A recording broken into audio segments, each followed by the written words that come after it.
বিমান ব্যানার্জিকে মমতা ব্যানার্জিকে হারাবো আর ওদের দলের যে কটা মুসলমান এমএলএ জিতে আসবে বিজেপি সরকারে আসবে চ্যাংদোলা করে তুলে রাস্তায় ফেলবো, এই রাস্তায় ফেলবো।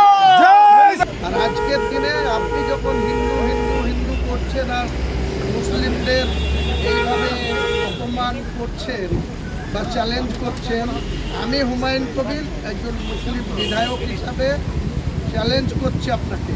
আপনি 72 ঘন্টার মধ্যে এই কথা প্রত্যাহার না করলে এই 42 জন এমএলএ আপনাকে বিধানসভার ভেতরে আপনার যে ঘর সেই ঘরের বাইরে আপনাকে আমরা বুঝে নেব। 42 জন এমএলএ মিলে বুঝে নেব। আপনি পারলে 66 জন নিয়ে আমার মোকাবেলা করবেন। আপনি হয় প্রত্যাহার করুন এই কথা, আপনি এখানে পবিত্র বিধানসভায় 42 জন এমএলএর সঙ্গে লড়বেন, আপনাকে চ্যালেঞ্জ দেওয়া থাকবে।